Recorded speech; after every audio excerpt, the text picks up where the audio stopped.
జాగ్రత్తగా గమనించండి, పరిశోధన రెండు రకాలుగా ఉంటుంది. కొన్ని దేవుడు నీ దగ్గరున్న వాటిని తీసి నిన్ను పరీక్షిస్తాడు, కొన్నింటిని ఇచ్చి పరీక్షిస్తాడు. స్తోత్రం చెప్పండి, హల్లెలూయా. టెస్టింగ్ రెండు విధాలు. ఒకటి, కొన్నింటిని నీకు దూరం చేస్తాడు దేవుడు, అప్పుడు నీ విశ్వాసం ఏంటో పరీక్షిస్తాడు, నీ నమ్మకత్వం ఏంటో పరీక్షిస్తాడు. నీకు కావాల్సిందేదో, నీకు బాగా కోరుకుంటుందేందో కొన్నిసార్లు దేవుడు ప్రక్కకు జరుపుతాడు.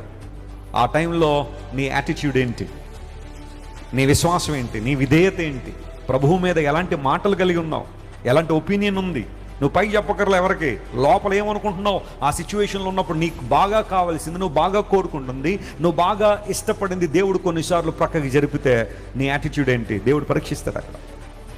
కొన్నింటిని దేవుడు కొంతమందికి ఇచ్చి పరీక్షిస్తాడు. ఒక ఉద్యోగం ఇచ్చి, లేదా ఒక వ్యాపారంలో లాభం ఇచ్చి, నీ జీవితంలో ఒక సౌకర్యకరమైన ప్రాంతంలో తీసుకొచ్చి ఒక సౌఖ్యాన్ని ఇచ్చి దేవుడు అక్కడ పరీక్షిస్తాడు. ఆ పరీక్షలో నువ్వు గెలిచే వ్యక్తిగా ఉన్నావా? సొలొమోను దేవుడు అలాగే పరీక్షించి ఉండొచ్చు. అన్నీ ఇచ్చాడు. సొలొమోనికి ఇది లేదు అంటానికి లేదట, అన్నీ ఇచ్చేశాడు. ఒకవేళ ఈ కాలంలో సొలొమోను ఉండుంటే ఓ ప్రైవేట్ జట్లతో పాటుగా రాకెట్ కూడా ఉంటుందేమో సొలొమోనికి, అంత డబ్బు ఆ కాలంలో. సొలొమోను అన్నీ పొందుకున్న తర్వాత దారి తప్పిపోయాడు. కొన్నిసార్లు దేవుడు నీకు కొన్నింటిని దూరం చేసి పరీక్షిస్తే, కొన్నింటిని ఇచ్చి పరీక్షిస్తాడు. ఈ పరీక్షలో నువ్వు గెలిచే వ్యక్తిగా ఉన్నావా?